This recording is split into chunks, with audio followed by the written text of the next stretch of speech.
se ofrece la palabra al respecto.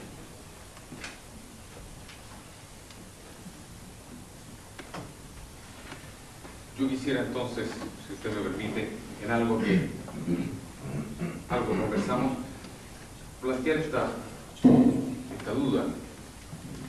En sus palabras estuvo esa expresión cuando usted dijo la filología puede hundirse tranquilamente, pero debe permanecer la obra. La consulta mía es hasta dónde podemos llevar, o cuál es el alcance más completo que le podemos dar a esa expresión. Bueno, naturalmente que he tratado de diseñar con la expresión la extrema polarización, pensando en la filología como una etapa industrial, entre comillas, de elaboración crítica, que tiende a abandonar la res semántica, porque la filología se ocupa de la res semántica, para diferenciar de otras ciencias, como la arqueología, la epigrafía y otras que no voy a mencionar, que tienen delante otra clase de fenómenos, de objetos y eventos. Entonces, ha habido desde el siglo XIX acá una hipertrofia de la producción industrial, en detrimento de la red semántica. Y por esto, desde el punto de vista de la historia de la filología latina, los latinistas actuales sabemos o saben mucho menos latín que los latinistas del Renacimiento, porque los del Renacimiento estaban inmergidos en la semántica latina, y en cambio los actuales estamos muchas veces inmergidos en el acto de la producción industrial. Entonces la memoria crítica se ha sobrecargado. El problema fue que plantea la expresión, repito, subrayada, es si no es menester volver a inmergirse en la red semántica, porque puede acontecer lo que Cicerón dice también en el de la República, que se cumplan los ciclos ineluctables de una memoria que se hace obsoleta. El oído obsoleto, dice él, poniendo el ejemplo de los que viven junto a las cataratas. El oído obsoleto del hombre que ya no oye las armonías pitagóricas. También por elementos que el orador describe, entre ellos exustiones et eluviones, es decir, los incendios y las inundaciones, el perecimiento de la memoria, por lo que Cicerón indica el revisionismo. En esta perspectiva está Ambrose. Pero además está la perspectiva de América, de nuestra América, porque el destino de nuestra América es reiniciar un ciclo innovante del pensar original, lo que no podrá acontecer, según mi tesis, sin esa inmergirse en la red semántica. Desde este punto de vista, es mucho más importante, entonces, la Eneida que todos los escolares, desde Servio a Hannes, o cualquiera. No sé si le contesto. Sí. Señora Carranza. Profesor, esta mañana usted habló de categorías sacrales y habló a propósito de esta categoría sacrales, dijo, son una existencia más fuerte. Esto me evocó los fuente del mito. Cuando hablamos del tiempo del mito decimos es el tiempo fuerte. ¿Hay alguna relación? ¿Podríamos decir que esas categorías sacrales pertenecen a ese tiempo fuerte del mito y es por eso que tienen una existencia más fuerte? Bueno, Sí. Sí, se puede pensar, pero se traslada la expresión más fuerte a un orden de realidades que es lo que usted dice, los tiempos del mito. Mi problema... Sí, no estoy hablando del tiempo del mito en el sentido cronológico, sino que al No, espíritu del mito. Entiendo, pero mi problema es que subrayar nuevamente el aspecto semántico, la existencia semántica, por eso dije existencia-semántica. Lo que dice Propersio, sacra faci vates sinitora parentia sacris. Sacra faci vates. El vate hace lo sacra. Traducen mal cuando dice el poeta hace un sacrificio. No, no dice. El vate hace sacra, lo sacro. Sinitora parentia sacri. Sean los labios favorables al sacro. Y el poeta construye este hexámetro con la misma palabra inicial y final. Sacra, factus, vatus, sinitora parentia sacri. Esa, pero ¿qué es lo que hace el vate que Propersio llama sacra? Y su propia poesía. Las elegías de Propersio son los sacras. Para explicar entonces, en la noción de sacralidad romana, hay algo que Propersio traslada al acto poético, es decir, a la existencia semántica.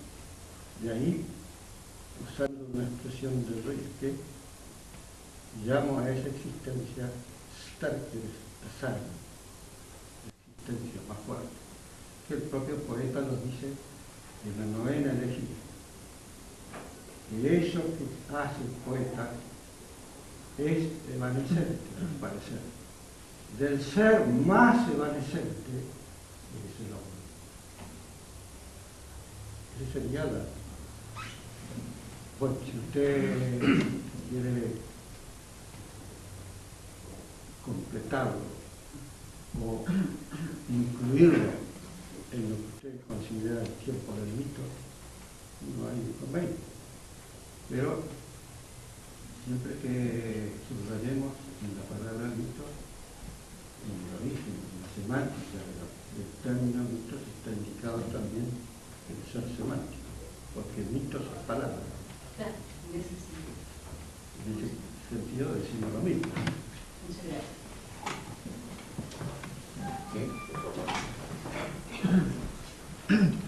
Profesor, una consulta sobre el sentido de numen.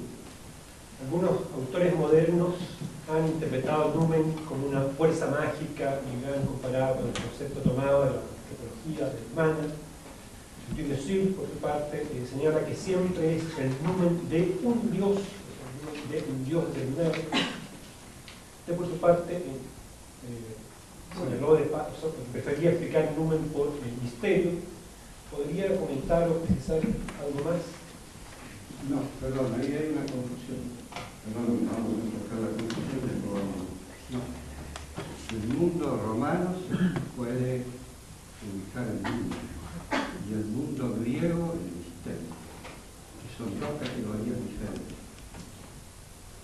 Aclarado eso, pasamos ahora.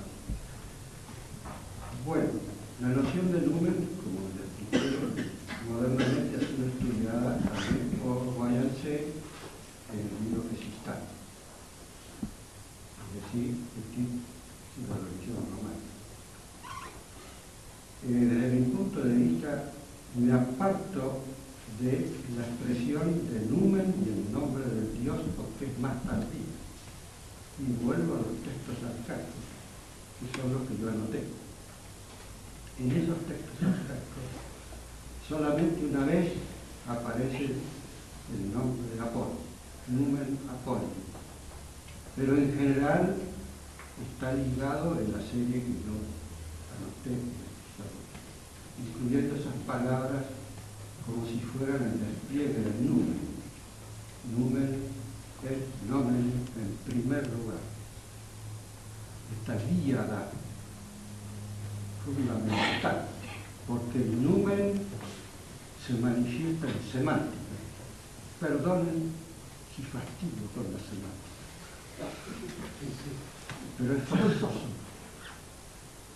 porque dice numen et nomen, es lo primero. Después, numen et imperium, numen et vis, no hay nombre de Dios. Después sí aparece, y incluso la expresión más general, que es la que vale y que Virgilio usa frecuentemente, magna numina deorum, donde el genitivo de deorum está expresando como una manifestación de numen. Precisamente el caso de la caída de Troya es que inimica numina Troya. Los númenes son enemigos de Troya y la ciudad está condenada. Entonces, por otra parte, la asimilación a la noción humana de horrenda que se hace ahora en lugar de humana es una noción comparatista que no explica el fundamento latino. Y en cuanto a la etimología, es difícil llegar a una conclusión en las soluciones que se han dado, vinculado a nous griego y al verbo numo, en el sentido de inclinación local. Y además, el sustantivo numen forma parte de un grupo de sustantivos de la tercera que tienen una composición muy característica, donde la raíz parece indicar un centro de irradiación. Por ejemplo, lumen, por ejemplo, numen. Por esto es que de este ángulo sostengo un ponencia. El numen se manifiesta en imperium, el imperium se manifiesta en Roma. Y Roma es el nombre del numen, el absoluto nombre. Numen et nomen es igual a Roma. En el orden de la manifestación, no. Entonces esto hace diferente la concepción del numen romano. No sé si le he contestado, queda alguna zona de la pregunta. Y este aspecto pues es diferente del misterio griego. Totalmente.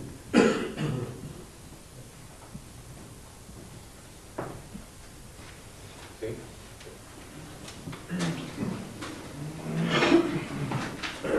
Querido doctor, oír de usted algo sobre la estructura de la oración romana, la cual se refirió al hablar de la oración de turno y de liso.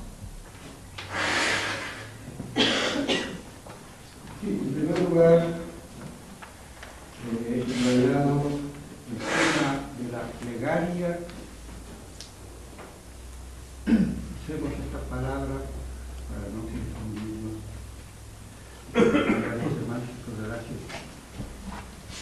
La plegaria, tal como aparece en Eneida, desde la primera plegaria del libro primero, el libro de la tormenta, y sucesivamente hasta el final de la obra, las diferentes plegarias que podemos encontrar.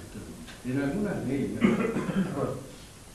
Virgilio toma aspectos de la vieja plegaria romana y en otros innova poéticamente.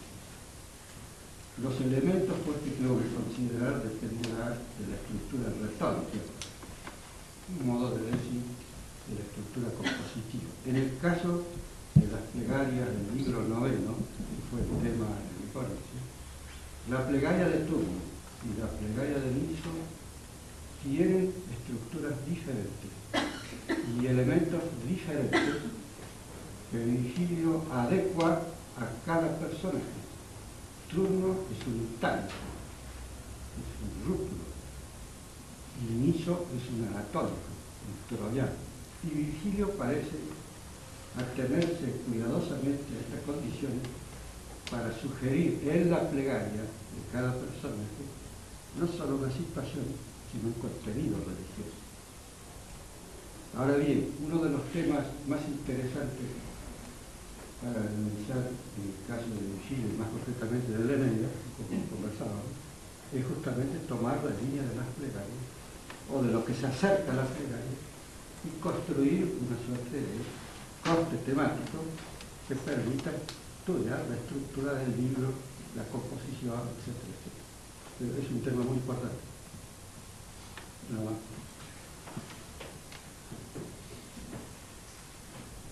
Entonces, Sí. Normalmente tengo que excusarme que no haya escuchado su ponencia, ¿no? Pero quisiera a ver si puedo intuir algo. Por ejemplo, tomar la palabra beatitud, que queda totalmente, se me ocurre, dentro de lo que es el mundo religioso. Y ver cómo esa palabra en esta, usted usaba el término sumergirse, inmergirse, ¿verdad? Nos permitiría tal vez vislumbrar mucho de lo que es la religión romana, ¿no? Más que la lectura de una descripción de dioses, etc. Por ahí va la cosa. Por ahí va la cosa, siempre que hagamos los combinatorios correspondientes. No se trata de un vocabulario específico religioso, pero el vocabulario religioso específico permite ir a los combinatorios. Las combinatorias de que yo hablo no tienen límite. Esa es la virtud filológica. En cambio, las combinatorias de las otras ciencias auxiliares tienen un límite impuesto por el fenómeno. Sobre todo si se trata de lo que yo induzco, el lenguaje poético, me inmerjo en una combinatoria sin límite como es la del lenguaje poético. Entonces tengo que combinar a su idea lo que deduzco de la historia del vocabulario y lo que dice que está más cerca de la experiencia religiosa, por ejemplo, Virgilio. Justamente lo que explicaba, perdónenme recordar de nuevo. Sí. Explicar el término divinario. Justamente. Hoy examinaba el primer párrafo del diálogo de Cicerón para explicar la noción religiosa de divinario, que la interposición del latín cristiano y luego del romance ha generado una palabra que nos aparta semánticamente, que es adivinación. Nada que ver con divinario, aunque adivinación salga de divino. Entonces, usando de la mano de Cicerón, nos inmergimos en la divinidad, que es lo que Cicerón propone.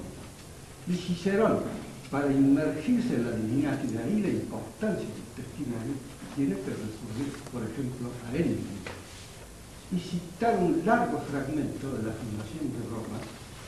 Y naturalmente, que lo que yo voy a decir es de luego controvertido, ¿no? Absolutamente controvertido. Ese fragmento de Enio vale más que todos los resultados arqueológicos. Por ahora,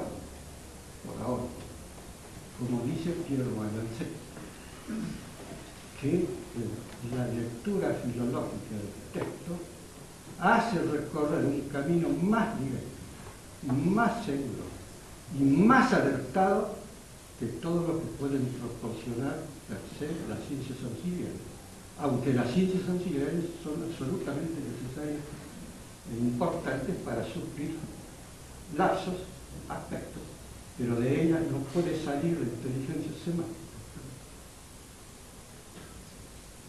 Si no tuviéramos a Homero, no comprenderíamos Partenón.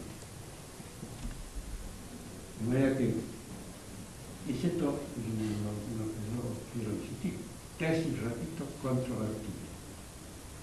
No de los monumentos romanos y de la grandeza política de Roma surgió el imperio.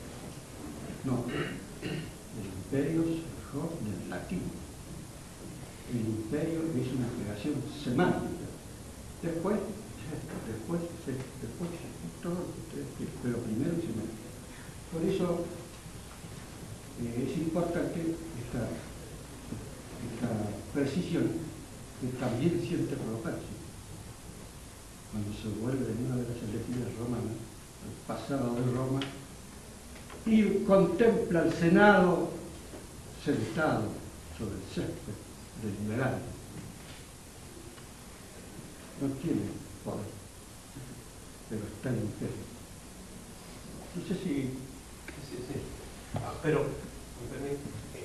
lo que usted señala ahora abre mucho, bueno, siempre es así, ¿no? Abre muchas otras cosas, porque yo establezco aquí una relación con posiblemente lo que Arbea señaló en el comentario de Lorenzo Banti. Porque si no me equivoco, allí hay un texto donde dice de que recuperar el latín significará recuperar el imperio. Que muchas veces a la gente le resulta increíble qué significaba esto dicho por Lorenzo Balda, ¿no? Recuperar el latín. Bueno, ahí también no hay para los americanos. Nosotros somos el imperio del imperio. Pero dice también de otro modo. Cuando usted dice estamos en el último confín del imperio. Y usted lo dice en función de la expansión del imperio. Tiene razón. Yo lo digo en función de eso. Somos del imperio. Somos del imperio. Porque somos del latín. Pero para que seamos del imperio tenemos que hacer la recuperación. Pero la recuperación es una renovación semántica del contacto con la fuente. Y justamente ahí debemos evitar las interposiciones o los sustitutos. Pero estamos, uso nuevamente los neologismos, inmersos.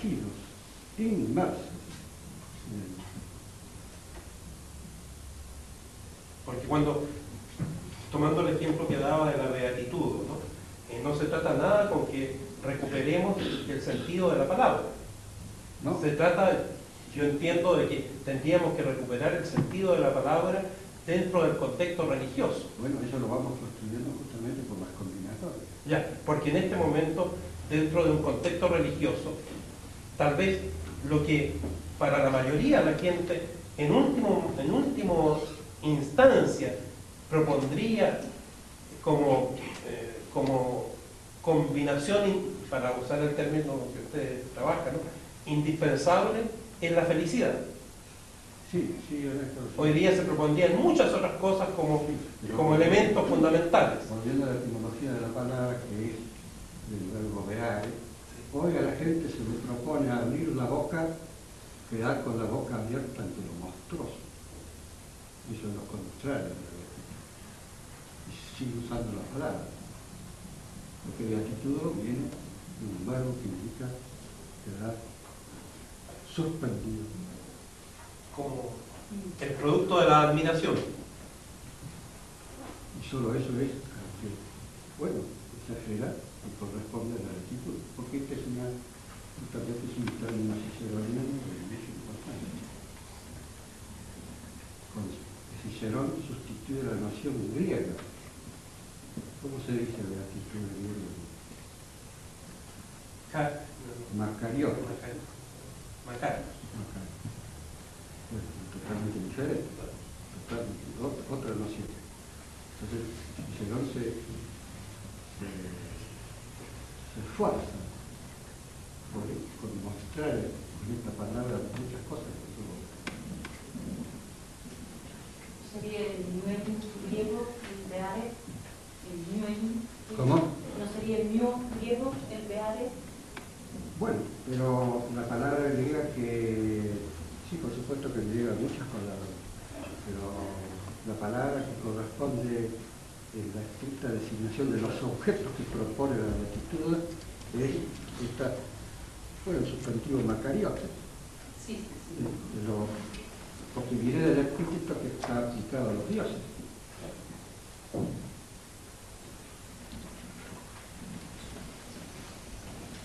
Bien. Pasamos entonces al debate sobre la exposición del profesor Dr. Alejandro Guzmán, el gobierno y sus ciclos en el pensamiento de Cicerón. Se ofrece la palabra sobre este tema.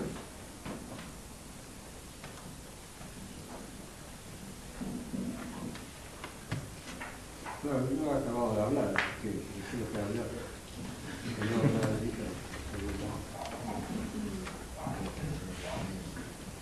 Adelante. sí, yo simplemente voy a permitirme pedirle al profesor Guzmán que me ha quedado un manifiesto en precisión. ¿Cuál es entonces lo que sería esencial en el pensamiento político de Cicerón?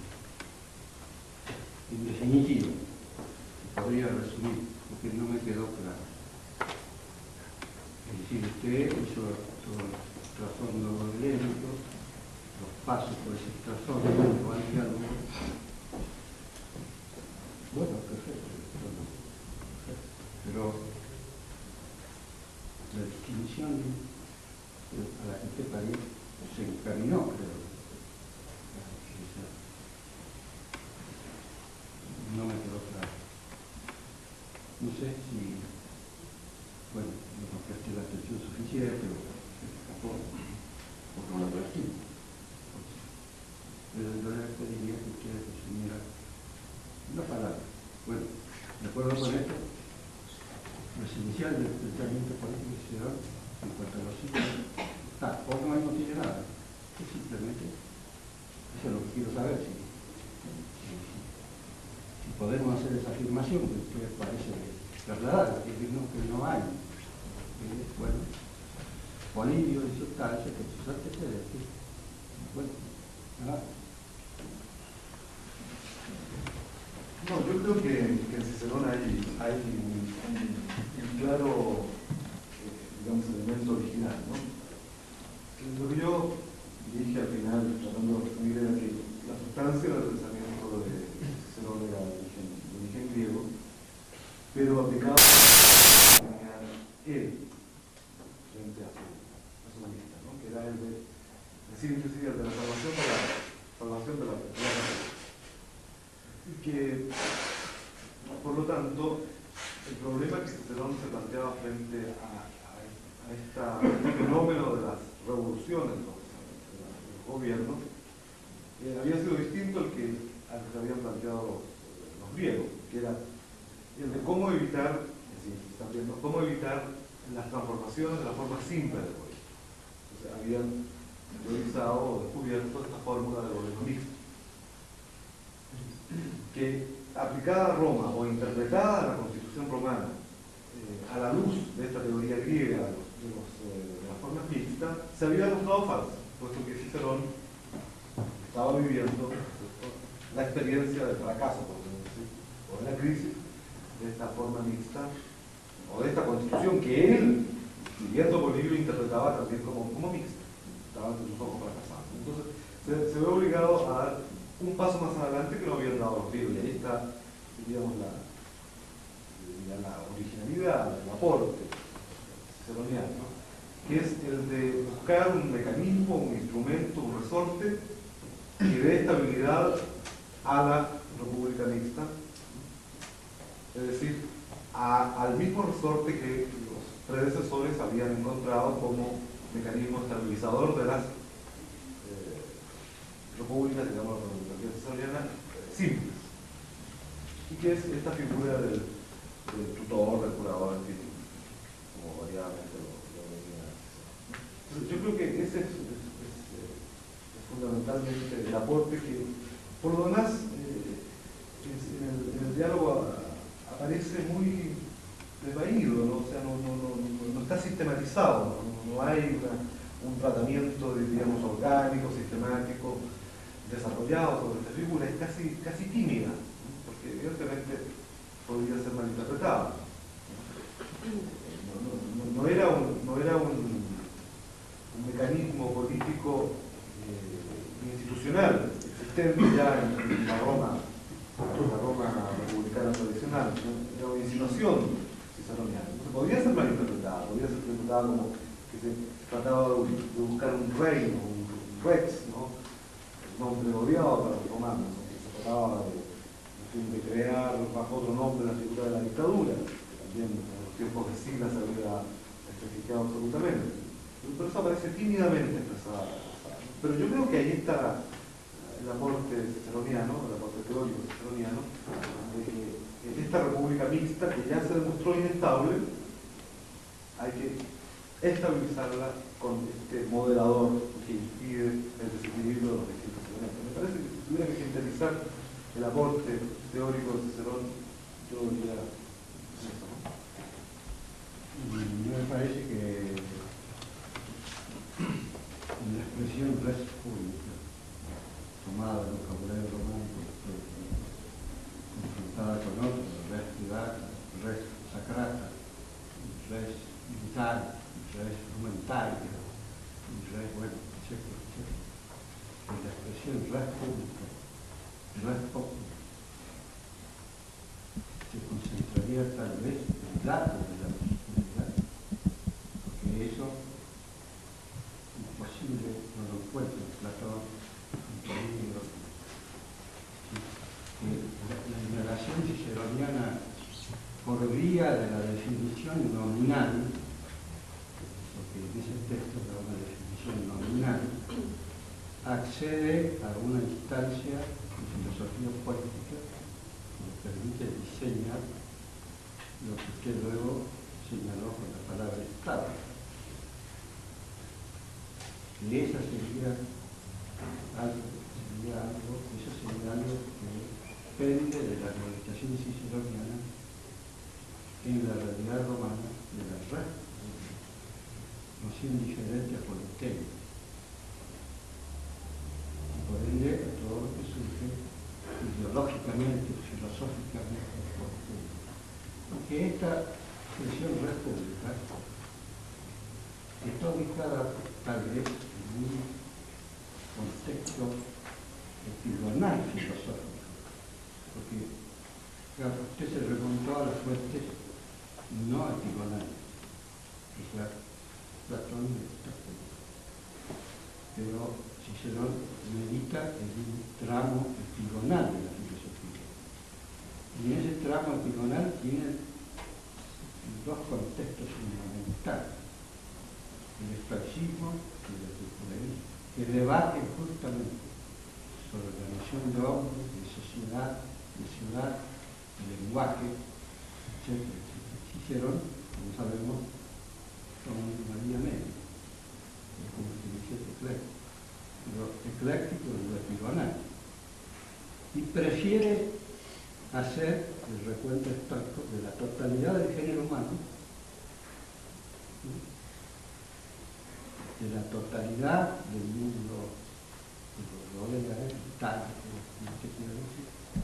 de la totalidad de Roma, construyendo este concepto de res pública, bueno, el indicio de ese conocimiento, me parece, ¿sí? Puede tener como una agarradera, ¿no?, frente a la complejidad del diálogo. Bueno, efectivamente, ¿no? Yo señalé también que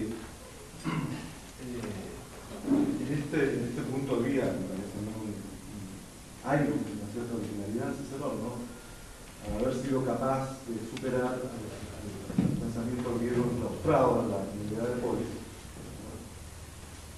y haberse referido a cualquier pueblo, como expresamente lo dice en el diálogo, y darle el nombre de res, como término, diríamos, capaz de comprender cualquier realidad de organización política, aunque no sea estrictamente la cívica romana.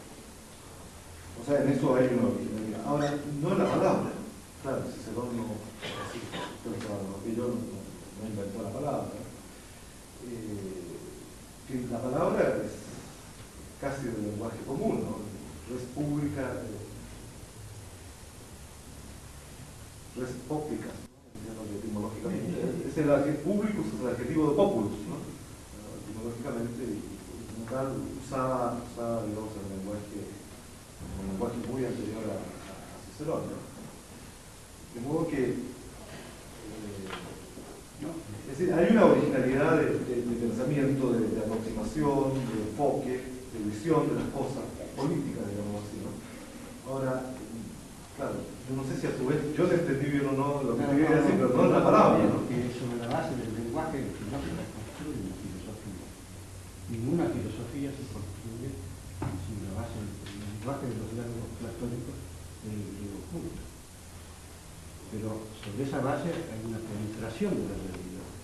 En el caso ciceroniano, el lenguaje latino en su momento culto, en la lengua latina urbana, la expresión res pública es el fundamento de una filosofía política.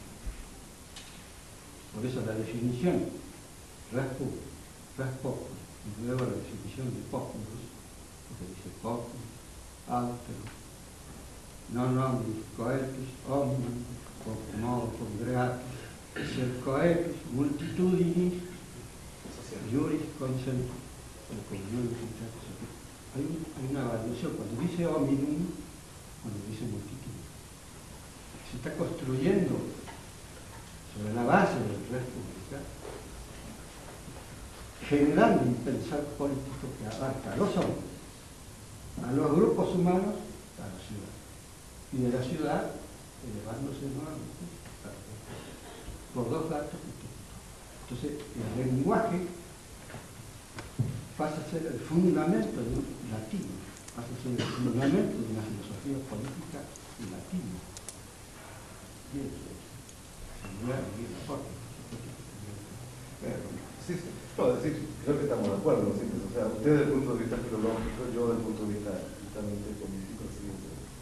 Digamos al punto de coincidencia de que efectivamente aquí hay una originalidad, un claro aporte de ciceroniano diferente al recibido del mundo griego, ¿no?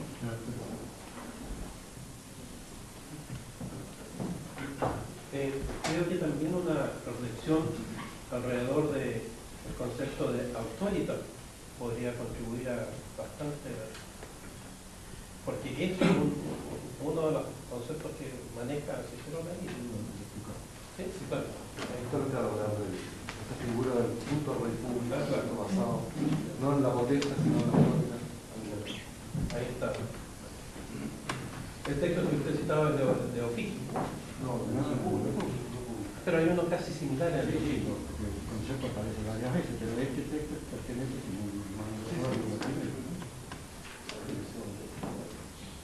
Yo quería hacer también dos preguntas. Una, de un punto que me parece muy central dentro de lo que fue la ponencia, y es si esta idea, o hasta qué punto, esta idea de república mixta debiera o podría ser entendida como república mixta romana. Y en esa perspectiva, verla como muy anterior a Polibio mismo. Vale decir que cuando Polibio menciona esta condición de esta república mixta, no sorprende a nadie dentro del ambiente romano. Quizás el más sorprendido sea él de esta capacidad de construcción que han tenido los romanos.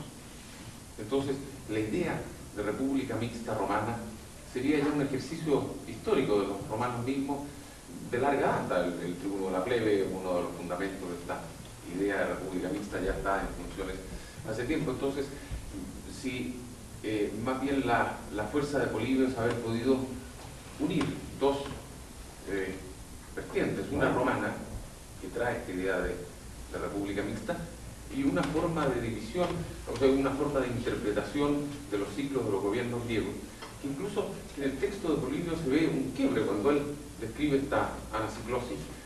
Después quiebra el texto y sigue con esta república mixta que sería a lo mejor o por dónde podríamos ir para ver si efectivamente es romano.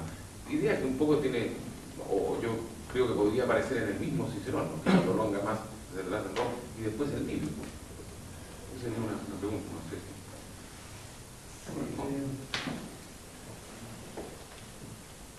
Yo francamente no sabría decir si los romanos, anteriormente a Polibio, habían reflexionado su constitución política o su organización política a la luz, ¿no es cierto?, de la teoría del gobierno mixto. Me inclino por pensar que no. Es decir, se trata de una teoría política, de una construcción política del pensamiento griego, bueno, construcción política basada a su vez en experiencias políticas del mundo griego. El ejemplo típico de construcción mixta era el de Esparta. Los propios griegos Polibio no menciona, ¿no?, que Esparta es un ejemplo de construcción mixta. Pero en fin, sobre este hecho político, digamos, el pensamiento desarrolla toda una teoría que es lo que llaman la constitución mixta. Que yo francamente no creo que los romanos la hayan conocido antes de Polibio o la hayan utilizado para implementar su propia organización política. Aun cuando en los hechos históricos esa constitución que ellos tenían mucho tiempo antes que Polibio pudiera interpretarse a la luz de esta teoría. Es una teoría griega, por lo tanto, que un griego como Polibio utiliza al encontrarse con Roma. Y dice, bueno, ¿qué tenemos aquí? ¿A qué responde? Es una forma mixta, que es lo que explica el gran éxito alcanzado por Roma, según lo que comentaba en la exposición. Ahora, dicho sea verdad, hay que reconocer que en esta interpretación griega de un hecho no griego como era la Constitución romana, hay un evidente forzamiento de la realidad. Porque, bueno, uno puede aceptar que el Senado ya se acerca a los conceptos de aristocracia griega, ¿no? Los comicios populares, en fin, pueden asemejarse a las asambleas populares de las ciudades griegas. Pero evidentemente la pareja de cónsules no calza con la teoría de la monarquía, que por definición es el gobierno de uno. Eran dos cónsules, con el mismo poder, capaces de anularse mutuamente con el veto, la interchencia. Bueno, aquí la teoría falla, ¿no? Y Polibio no toma en cuenta el tribuno de la plebe. El tribuno de la plebe no tenía un poder representar, sino un poder negativo, ¿no? Era capaz de paralizar todas las acciones de los demás magistrados, del pueblo, de los comicios o del Senado. Pero la expresión de que el tribuno de la plebe es un organismo, pero absolutamente originario de Roma. No tiene parangón con alguna institución griega. Los comicios populares de la República Romana eran absolutamente distintos a las asambleas griegas. Las asambleas de las democracias griegas eran asambleas libres, ¿no?, en las que se deliberaba, se votaba, las formas eran tumultuosas. En cambio, el comicio romano era no deliberativo, ¿no? Votaba simplemente sí o no a la propuesta de un magistrado, cuyo poder es, digamos, en el cual radica originariamente el poder, la potestad, el imperio, la monarquía. Es el magistrado el que tiene per se el poder y que por consideración al popus lo presenta o el candidato a sucesor o la propuesta de ley para que el pueblo decimos hoy la apruebe, pero en realidad no la aprobaba. Entonces era una realidad totalmente distinta, ¿no? Que claro, Polibio, enfrentado al problema de tener que interpretarlo, no sabe sino que acudir a las categorías a que está acostumbrado, que son las categorías de la política griega. Interpreta el comicio, que evidentemente no es estrictamente hablando un elemento democrático a la griega, ¿no? Era una teoría general, abstracta, moderna de la ciencia política, podemos decir, bueno, es un elemento democrático, ¿no? Pero en el sentido histórico no es. Interpreta esta realidad política a la luz de la categoría griega, bueno, aquí hay un elemento democrático. El Senado lo interpreta un elemento aristocrático, y los cónsules forzando absolutamente una realidad que interpreta como gobierno moral. Entonces, en síntesis, es nada más que una visión de un extranjero culto, en el acervo de cultura política que tiene detrás, para interpretar, para coger una realidad que realmente era inasible a la luz de las categorías griegas.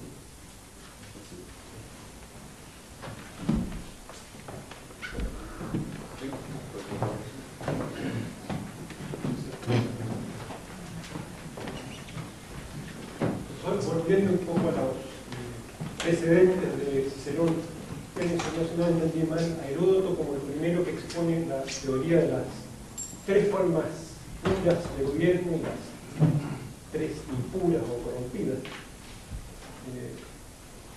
Me da la impresión que esa distinción de formas puras e impuras es una doble distinción, el criterio del número que ejerce el poder, el criterio de la forma, de la virtud que ejerce el poder.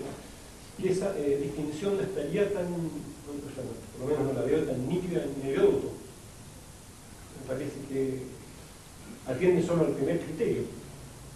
Ya, por ejemplo, la democracia, si bien el defensor de la democracia sostiene que se le da el bello nombre de sodomía, en fin, el contradictor se limita a señalar que rápidamente la democracia degenera en el gobierno de uno solo, una tiranía, pero no aparece tan nítidamente, tan simétricamente, diría, como a partir de Platón.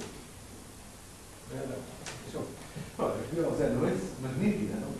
Pero, como dijera yo, en la dialéctica que está presentada la teoría, de ella resulta, ¿no es cierto?, que las formas no son tres, sino que son seis, ¿no?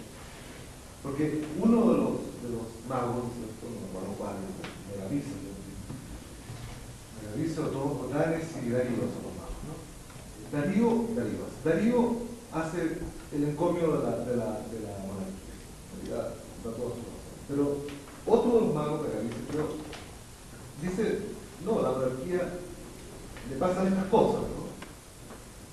Que genera digamos, el arbitrio del rey.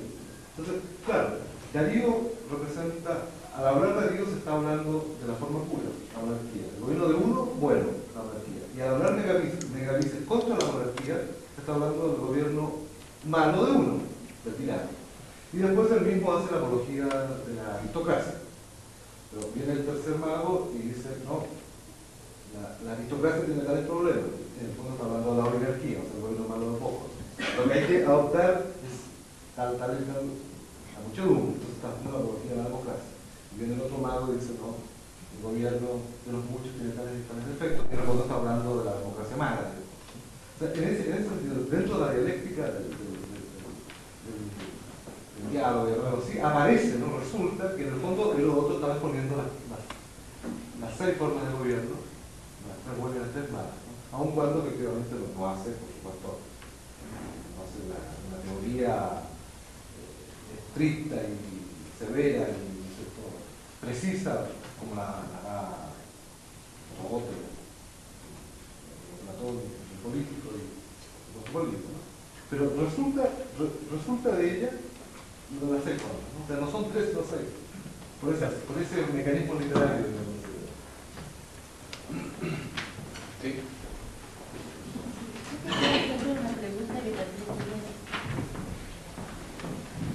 Quisiera hacer una pregunta que tiene también que ver con los antecedentes que ustedes han notado explícitamente, ¿no?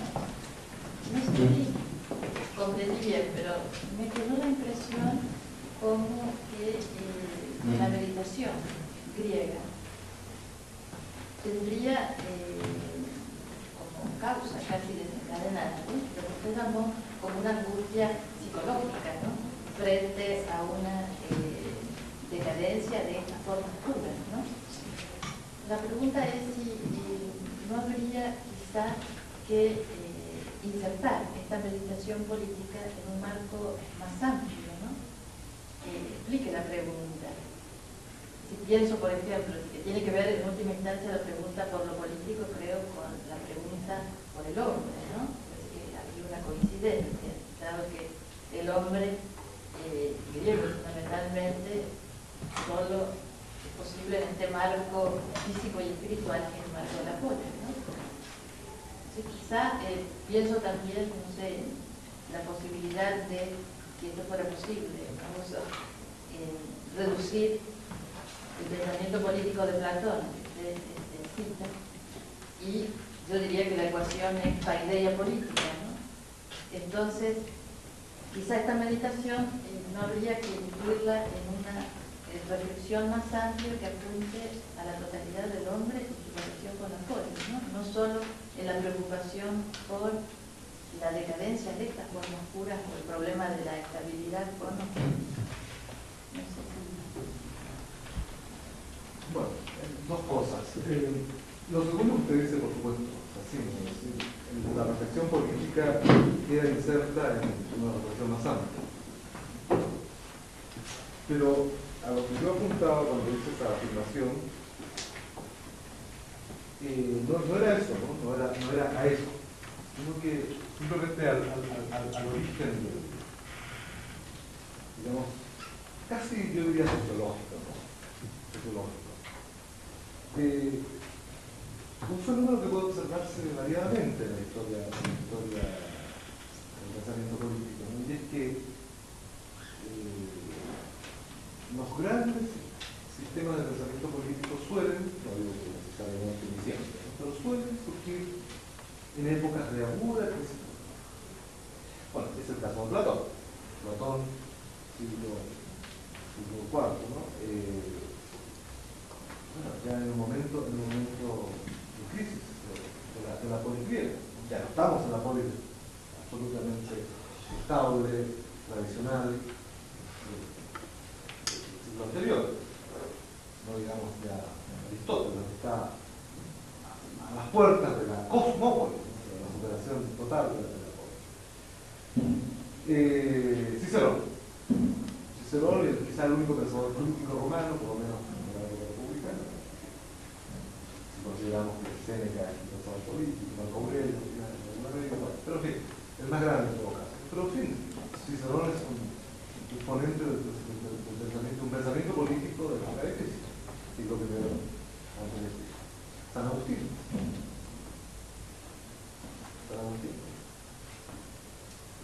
La época del término del fin de la antigüedad. En fin, ciertamente se me podrá mencionar a Santo Tomás, que nadie podría decir que es un siglo de crisis, ¿no? Bueno, ya dije que es una tendencia, no una ley fatal, ¿no? Todo el pensamiento político del siglo XVIII no se va a también pensar dentro del problema de la crisis del Estado sólido. Entonces, a eso apuntaba yo, ¿no? Que es como el impulso inicial, ¿no? Como el impulso inicial, no digo yo que sea realmente lo que explica. Lo que pasa es que, por la pregunta por lo político, Platón probablemente se vio llevado a todo lo demás. No soy experto en filosofía, ni mucho menos, ¿no? Pero sé que hay tesis en ese sentido. Platón, antes que todo, fue un hombre político, ¿no? Por impulso político que se vio llevado a hacer filosofía. Yo no digo que su filosofía se explique por la decadencia de la polis, pero lo que sí digo es que psicológicamente, ¿no? el afán político de Platón, de Aristóteles, nace de la contemplación de una realidad que se desborda. En todo caso, yo entiendo perfectamente, no hay que tomarlo en absoluto necesario, fatal, es un elemento, ni pretendo decirlo, bueno, también ni siquiera nosotros la filosofía aristotélica, hay que aplicarla para la decadencia de la polis, o sea, monismo absolutamente ajeno a mi modo de pensar de las cosas, ¿no? Es simplemente una observación, casi, ¿no? Realmente puede discutirse, puede matizarse, pero que no puede ser determinante. Pero en fin, ese es el sentido que yo le diría a la expresión que utilicé, esta angustia psicológica frente a la polis que se viene abajo. O sea, el máximo pensamiento político griego nace en el momento en que la realidad sobre que ellos reflexionan, que la polis Esa es la paradoja curiosa.